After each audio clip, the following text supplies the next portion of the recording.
Bismillahirrahmanirrahim. Assalamualaikum warahmatullahi wabarakatuh. Alhamdulillah wassalatu wassalamu ala Rasulillah wa ala alihi wa sahbihi wa mawala amma ba'du.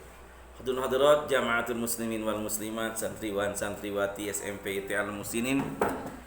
Puji syukur kita panjatkan kehadirat Allah Subhanahu wa taala yang mana alhamdulillah sampai saat ini masih memberikan kita walafiat, masih diberikan umur oleh Allah Subhanahu wa taala sehingga kita bisa beraktivitas, bisa bekerja, bisa berbagai hal yang kita laksanakan. Itu semuanya adalah nikmat dan karunia dari Allah Subhanahu wa taala. Sehingga kata Rasulullah SAW, ada dua nikmat yang senantiasa manusia lupa kepada Allah Subhanahu wa taala. Satu, an-ni'matu sihah wal farag, nikmat sehat dan nikmat waktu luang. Itu yang senantiasa manusia lupakan kepada Allah Subhanahu wa taala. Padahal tiap hari kita memakan nikmat Allah, tiap hari kita menikmati nikmat dan anugerah dari Allah Subhanahu wa taala, tapi sedikit sekali qalilam ma tashkurun, sedikit sekali orang-orang yang senantiasa yang pandai bersyukur kepada zat Allah Subhanahu wa taala. Mudah-mudahan kita senantiasa dibimbing oleh Allah Subhanahu wa taala menjadi hamba-hamba yang abdan syakura, hamba-hamba yang senantiasa bersyukur atas segala nikmat dan karunia dari Allah Subhanahu wa taala. Dan hadirat jamaatul muslimin wal muslimat, santriwan santriwati SMP Al Musinin. Sebelumnya marilah kita memohon bermunajat kepada Allah Subhanahu wa taala, meminta kepada Allah Subhanahu wa taala dan bersalawat kepada baginda Nabi kita Muhammad sallallahu alaihi wasallam. Satu, mudah-mudahan yang lagi diuji dengan penyakit oleh Allah Subhanahu wa taala diberikan lagi kesembuhan. Dengan kesembuhan itu dekat lagi kepada Allah Subhanahu wa taala, menjadi sebab lebih dekat dengan Allah Subhanahu wa taala. Yang lagi dirundung kesusahan, kehempitan, kesempitan, oleh Allah Subhanahu wa taala diberikan jalan keluarnya, diberikan kelapangan, diberikan solusi yang terbaik menurut Allah Subhanahu wa taala. Yang lagi usaha menurut Allah Subhanahu wa taala diberikan kemudahan apapun usahanya, lancarkan, dibanyakan rezekinya dan penuh dengan keberkahan dari Allah Subhanahu wa taala. Yang punya anak lagi sekolah, lagi kuliah, lagi mesantren menurut Allah Subhanahu wa taala diberikan kemudahan dalam mencari ilmunya, diberikan ilmu yang bermanfaat, berguna bagi agama, bangsa dan negara, dan menjadi anak-anak yang saleh, saleha, membanggakan kedua orang tua di dunia dan kelak di hadapan Allah Subhanahu wa taala. Yang lagi hamil dari Allah Subhanahu wa taala diberikan kemudahan, disehatkan yang bayi yang dikandungnya, ibu yang mengandungnya, dan setelah melahirkan yang diberikan kemudahan, kelancaran, kesehatan, menjadi anak-anak yang soleh solehah di hadapan Allah Subhanahu wa taala, berguna bagi agama, bangsa dan negara.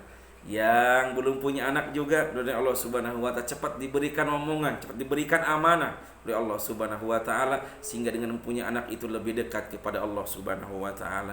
Yang belum punya pasangan dari Allah Subhanahu wa taala didatangkan, dimudahkan hamba-hamba yang terbaik, hamba-hamba yang soleh solehah, sehingga bisa mengarungi keluarga yang sakinah mawaddah warahmah di bawah naungan Allah Subhanahu wa taala.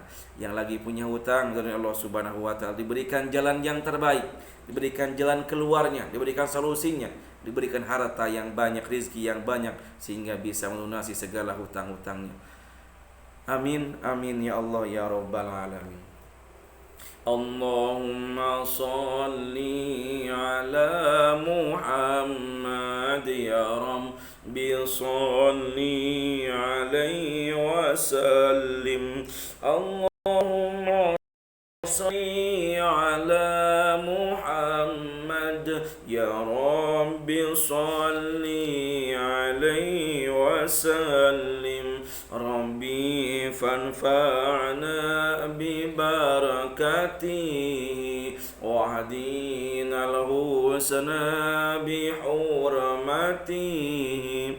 Allahumma salli ala Muhammad ya Rabbi salli alaihi wasallim. Rabbi fanfa'na bibarakatihi wahdina al-husna الحسنى بحرمته اللهم صل على محمد يا رب صل عليه وسلم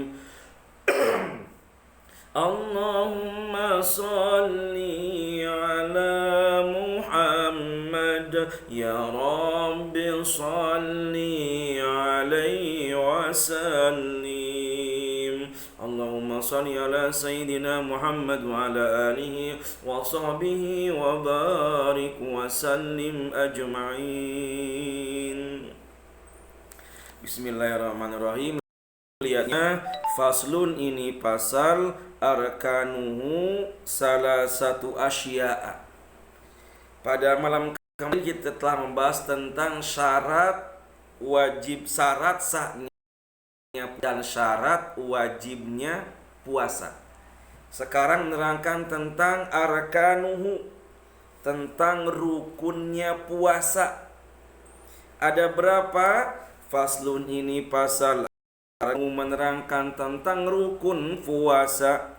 Salah satu asya'a, ada 4, ada 3 perkara. Rukun puasa itu ada 3. Apa satunya? 1, niyatul lailan likulli yaumin fi fardin. Yang kedua, 1 adalah niat pada malam hari, di setiap malam dalam melaksanakan puasa Ramadan. Maka rukun puasa yang pertama adalah mabitun niyah, yaitu memalamkan niat. Jadi niat puasa itu di malamnya Ramadan, sebelum imsak,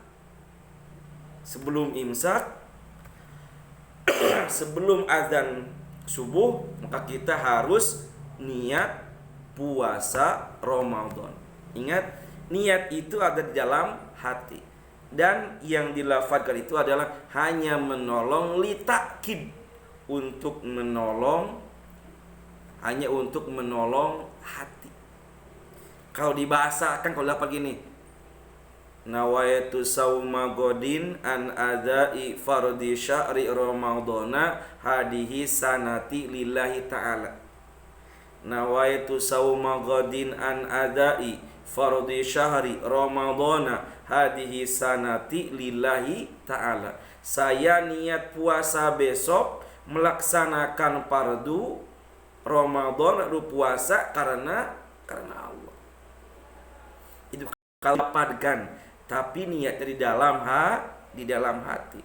Mahalun niyah fil qalbi. Mahalnya niat itu, tempatnya itu ada di dalam hati. Itu 1, niat di malam puasa. Jadi contohnya kita sebelum adzan kita niat puasa. Bagaimana gini kalau kita tuh kesiangan, belum belum niat, bangun jam 10 siang. Ya terusin aja puasanya. Tapi kalau dalam puasa wajib mesti mabitun niyah, memalamkan niat di malamnya. Tapi kalau puasa sunnah, contohnya kita dari jam 5 sebelum sudah sholat subuh tuh gak makan sampai jam 8, jam 9, 10, udah niatkan saja mau puasa sunnah. Nah, boleh kalau puasa sunat. Tapi kalau puasa wajib mesti di malamnya berniat puasa. Itu 1. Kedua dari rukunnya puasa itu watarkul muftirin dzakiran muhtaron ghairu jahilin mahzurin. Yang kedua adalah meninggalkan sesuatu yang membatalkan puasa, dari mulai terbitnya matahari sampai terbenamnya matahari. Dzakiran, dia ingat. enggak hilang akal. Kecuali dia lupa. Jam 10, jam 11 biasanya suka makan siang. Sebelum datang Ramadan nggak tahu. Bangun-bangun tidur contohnya jam 10, capek ini makan. Pas selesai sudah habis 2 piring, ada orang yang ngomong isinya atau anaknya, bapak gak puasa. Kalau lupa terusin puasanya. Tapi kalau sengaja maka menjadi batal puasanya. Jadi rukun puasa yang kedua adalah meninggalkan sesuatu yang dapat membatalkan puasa. Dari mulai terbitnya matahari, dari mulai adzan subuh sampai terbenam matahari, adzan maghrib. Ghairu jahilin ma'durin, kebodohan yang dimaafkan tadi itu, lupa. Nah, wasoimun, dan ketiga rukunnya itu orangnya yang puasa. Wasoimun, dan orang yang puasanya mampu melaksanakan puasanya, tidak ada paksaan. Kamu puasa, saya tembak atau saya bunuh. Gak sah puasanya. Karena puasanya paksaan. Harus ghairu jahilin ma'durin wasaimun, terus tidak ada paksaan. Harus ada niat dalam hati bahwa puasa itu adalah kewajiban bagi orang yang beriman ketika dia sudah balik. Wallahu a'lam bishawab. Wabillahi taufiq wal hidayah. Mudah bermanfaat buat kita semuanya, dan mudah-mudahan menambah wawasan tentang agama kita, menambah wawasan tentang ilmu fikih, tentang puasa Ramadan. Wabillahi taufiq wal hidayah. Wassalamualaikum warahmatullahi wabarakatuh.